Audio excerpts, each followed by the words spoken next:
Assalamualaikum warahmatullahi wabarakatuh. Apa kabar guys? Semoga kalian semua sehat selalu ya, dan rezekinya juga lancar. Oke, kali ini gua mau bikin tutorial cara pembuatan bibit yang menurut gua bagus guys. Jadi gimana sih cara bikin bibit yang bagus itu? Nah, menurut gua dengan cara sambung pucuk ya. Karena di luar negeri sana rata-rata pembuatan bibitnya itu dengan disambung dengan sambung pucuk, bukan dengan cara yang sambung sisip. Nah, jadi gua kasih tahu caranya nih ya. Jadi biasanya rata-rata di Indonesia itu kebanyakan rata-rata pembuatan bibit itu dari sambung sisip, dari batang ini ya, dari bawahannya. Nah, nanti dipilih kambium yang tebal, pilih kambium yang tebal. Nah, seperti ini.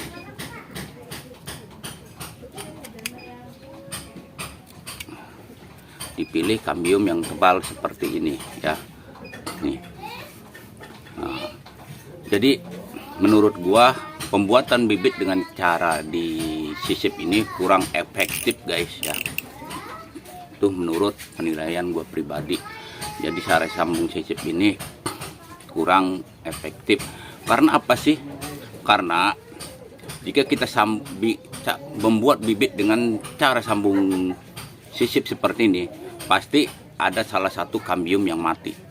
Nah, pasti sebelah sininya kambiumnya yang mati, ini yang dibelah sisipnya. Nah, yang sebelah sini pasti kambiumnya mati. Ya, tidak aktif. Pokoknya bukannya tidak aktif, mati ya kambiumnya. Jadi apa yang terjadi kalau kambiumnya ini mati? Jadi nanti suplai nutrisi dari si rootstock ini hanya sebelah guys, dari sini hanya sebelah ya, ini begini. Dan itu gua udah menganalisa di tempat gua pribadi ya, yang semua rata-rata sambung sisip, semua itu nutrisinya tidak tersuplai, tidak terpenuhi suplai nutrisinya ya, yang disambung sisip seperti ini. Jadi menurut gua cara pembuatan bibit yang bagus itu dengan cara sambung dengan rootstock yang sudah tumbuh seperti ini guys. Dan akarnya juga banyak. Di luar negeri sana pun sama. Mereka itu menumbuhkan akarnya dulu. Nah, setelah akarnya tumbuh baru mereka sambung. Dan rata-rata bawahannya atau rootstocknya itu tidak yang besar-besar guys. Yang rata-rata itu sebesar pensil. Nah, kalau di sini kan, jadi gua tuh lebih suka rootstock atau bawahan itu yang sebesar pensil daripada yang sebesar gini. Nah, untuk pengambilan entres, menurut gua untuk pengambilan entres yang baik itu dilakukan pada sore hari, dimana sekitar jam 5 sore ya, jam 5 sore ke bawah, dimana si pohon ini sudah selesai berfotosintesis.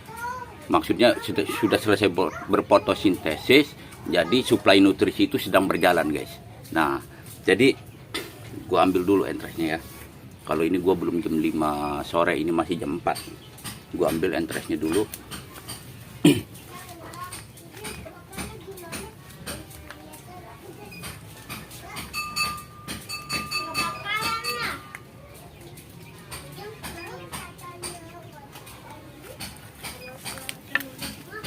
Ini gue udah ambil entresnya. Nah, kalau bisa mengambil entres itu di sore hari, dimana pohon sudah baru selesai berfotosintesis. Jadi si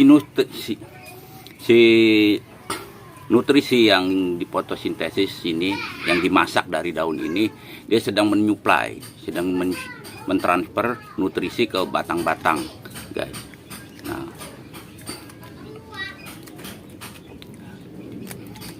jadi di sini biasanya kalau kita tiup itu dia akan mengeluarkan air, cairan nutrisinya. Nah itu kalau di sore hari. Kalau ini gua pasti nggak bakal keluar air karena ini masih jam 4 sore, belum ini. Kalau sore hari biasanya keluar, gua tiup itu pasti keluar. Tujuannya apa sih?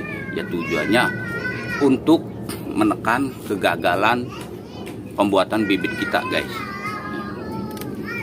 Kalau sekarang belum keluar, dia keluar tapi sedikit. Ada kelihatan nggak? Sedikit doang. Tuh, dia keluar tapi sedikit. Nah, menurut gua untuk pengambilan entresnya baiknya itu di sore hari. Itu untuk menekan kegagalan dari pembuatan bibit kita. Dan dari entres ini kita harus ratakan ininya. Dia ada cairan keluar di sini. Nih. Tuh, guys, nih, kelihatan nggak? Fokus. Oh, nggak bisa fokus ya.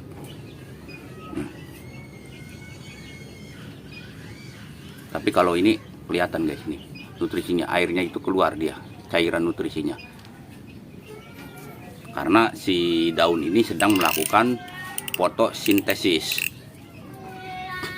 Jadi ini untuk mencegah kegagalan dari pembuatan bibit kita. Nah, setelah itu kita bungkus pakai parafilm.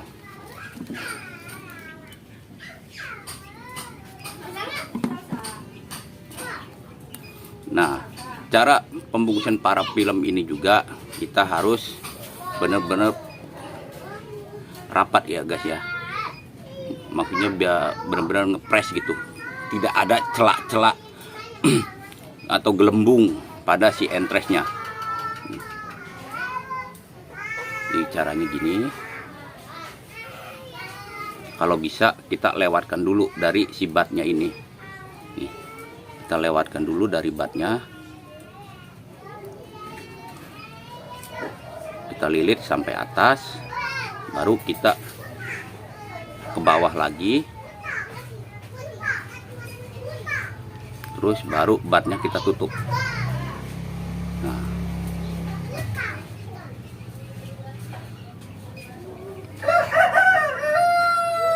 tujuannya apa sih? Supaya cairan si nutrisi ini tidak bocor di parafilmnya itu, guys. Baru kita elus-elus seperti ini supaya dia benar-benar ngepres ya, kencang, tidak ada cairan nutrisi yang bocor di sayatan dari lukanya ini, dari ketiak daunnya itu yang kita sayat, atau dari tunas airnya. Nah, kebanyakan pembuatan bibit itu gagal karena di sininya itu tidak ngepres ya, guys ya. Sini itu pasti ada gelembung-gelembungnya yang akhirnya si nutrisi bocor dari sini dan mengakibatkan si batnya itu busuk. Kalau sudah ngepres seperti ini baru kita sayat. Oke.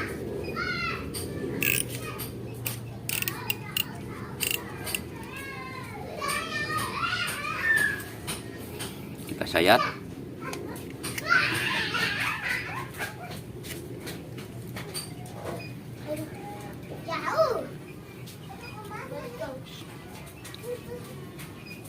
Kita lihat biar presisi ya, tidak ada celak. Nah, udah, tinggal kita potong. Nah, ini udah presisi, guys. Baru kita sambung dengan si krustoknya ini.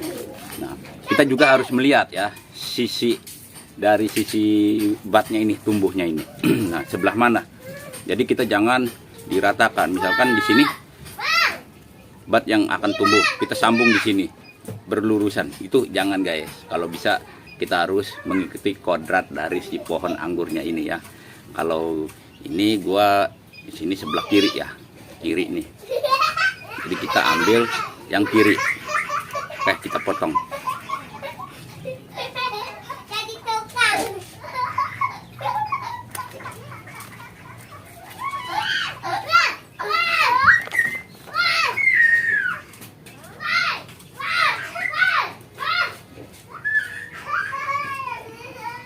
Bang, babang dia, babang ini dengerin abang ngomong.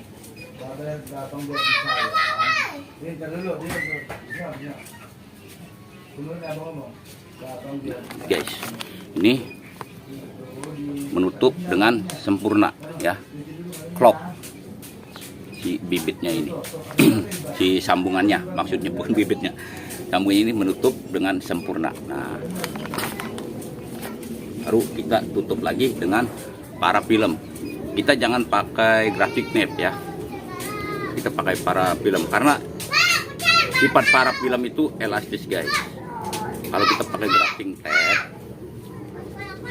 itu sifatnya dia lama-lama akan keras. Jadi ketika si pohon ini, si bibit ini, rootstocknya atau sambungannya ini dia tumbuh dan membesar, dia tidak kuat untuk memecah si grafting tape itu. Tapi kalau si parafilm pasti akan pecah. Santai aja.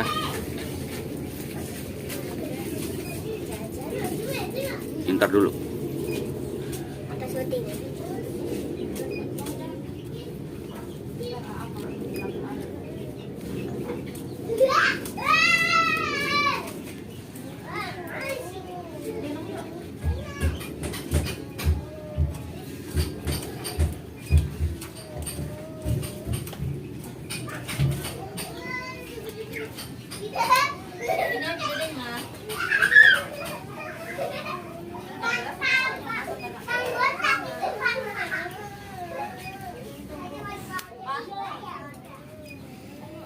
Nah, ini sudah tertutup sempurna. Jadi di bagian luka sambungannya ini guys, ini pun harus rapat ya. Supaya apa? Supaya nutrisi dari si rootstocknya itu tidak bocor juga. Kalau bocor bisa menyebabkan kebusukan. Jadi kita harus tekan-tekan pelan aja kalau di sini. Nah, apalagi kalau si entrance-nya ini terlalu besar, kita harus pelan-pelan. Jadi sistemnya gini guys. Kalau seperti di manusia yang yang tulangnya patah, kalau anak kecil tulangnya patah, dia lebih cepat menyambungnya ya. Kalau orang yang sudah dewasa, biasanya yang sudah berumur, kalau dia patah tulang pasti lama untuk menyambung kembali si tulangnya. Begitupun kita dalam pembuatan si bibit anggur ini. Nah, ini muda ketemu muda, jadi dia cepat menyambungnya gitu. Istilahnya seperti itu ya. Nah, setelah itu kita taruh di tempat yang teduh ya. Jangan kepanasan, jangan kehujanan. Kalau kepanasan yang dikhawatirkannya nanti di sini ada penguapan ya. Maksudnya yang dikhawatirkan ketika terjadi fotosintesis, daunnya ini dia ada suplai nutrisi yang berlebih. Di sini takutnya ada kebocoran, makanya kita taruh di tempat yang teduh atau di tempat yang teduh, dan jangan sampai kepanasan atau kehujanan. Dan kehujanan juga bisa menyebabkan kebusukan pada si entrance-nya ini. Nah, ini gua ada contoh bibit yang sudah jadi nih guys, nih pertumbuhannya vigor ya. Ini jenis trans merah apa akademik, gua lupa. Ini gua sambung sini. Nih, dia udah pecah, dia pecah sendiri ini ya guys ya. Nih. Jadi kita udah nggak perlu repot-repot untuk memecahnya. Jadi karena apa? Gue menyarankan pembuatan bibit itu seperti ini karena apa? Karena di sini sudah tidak ada persaingan nutrisi. Nah, kalau kita pakai yang sambung sisip, nah biasanya kita rendam dulu pakai kokopit, baru kita sambung sisip. Ya. Jadi nanti di sini ada persaingan nutrisi. Dia mau menumbuhkan akar dulu, mau menumbuhkan entrance-nya dulu. Mau menumbuhkan entrance-nya dulu. Ya, ini hanya contoh. Nah, itu di sini nih ada persaingan. Makanya yang sambung sisip ini banyakan yang gagal ya. Makanya menurut gua nggak ada yang namanya raja grafting atau ratu grafting. Menurut gua pribadi, pasti banyak yang gagal cara sambung sisip ini. Walaupun tangan kita udah steril, udah bersih seperti apa, tetap di sini ada jaringan yang sudah tidak aktif atau jaringan yang mati. Entah itu flum atau silemnya udah mati, yang untuk transfer nutrisinya pasti ada salah satu jaringan yang sudah mati di sini. Nah, itu penilaian gua pribadi yang ini.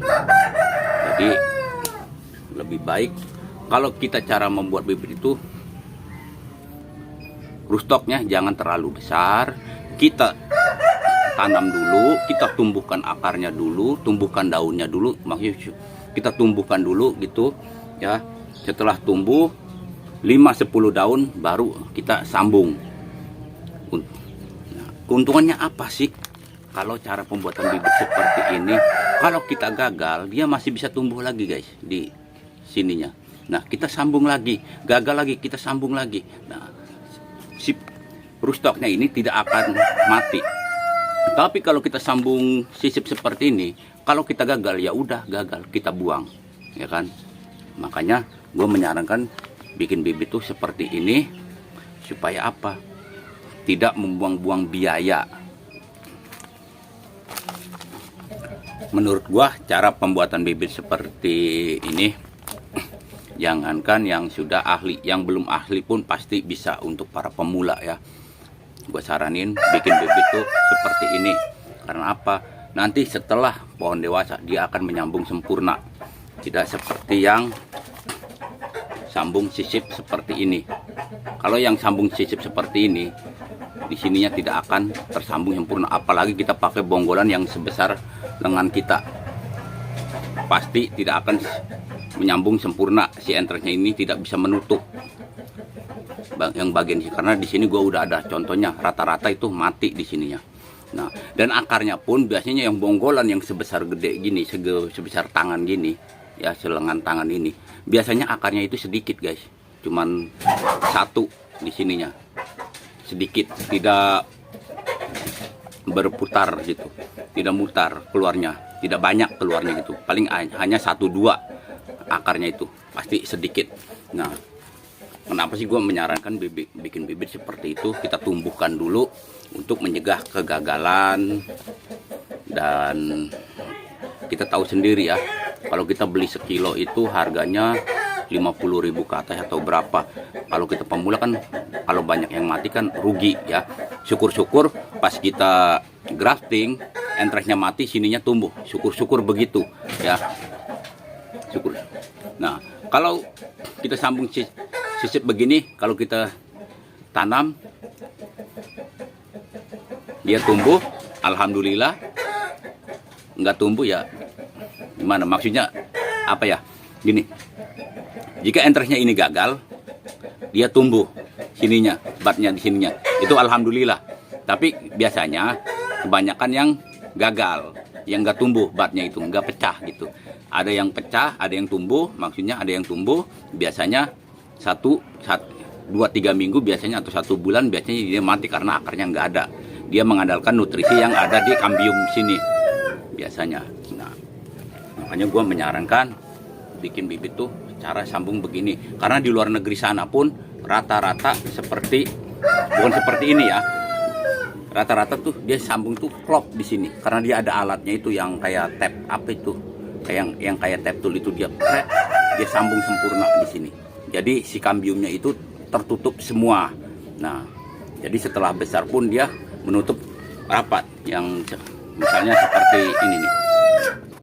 Nah, ini seperti ini. Gua tanam rootstock dulu, baru gua sambung. Nah, ini sambungannya di sini.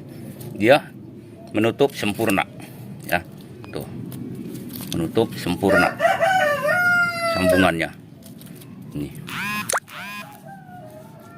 ya, lihat batangnya besar karena di sini tidak ada kambium yang mati. Jadi suplai nutrisi terpenuhi semua untuk si pohon ini.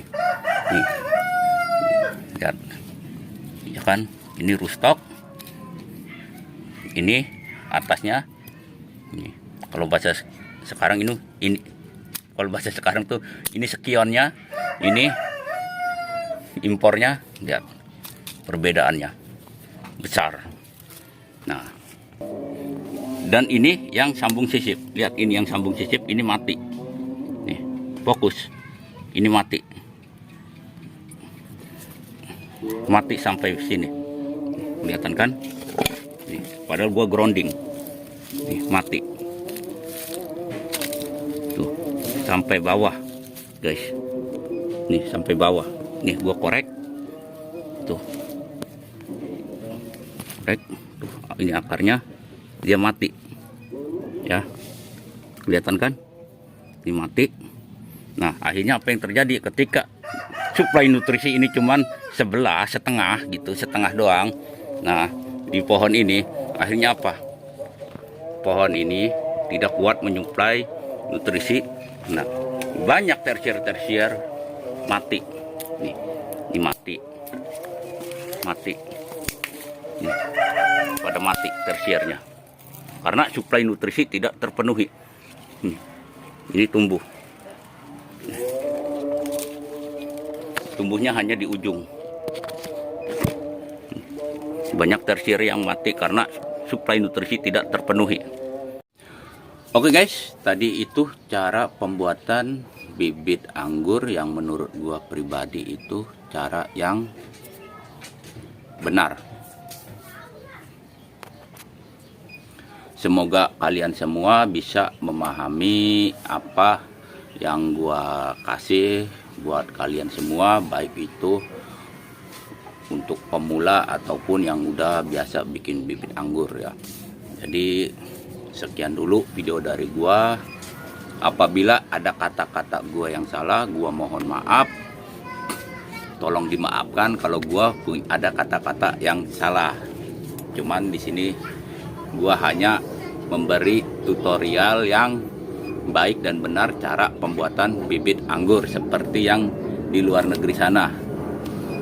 Oke, sekian dulu video dari gua, semoga bermanfaat. Jangan lupa like and subscribe-nya. Wassalamualaikum warahmatullahi wabarakatuh.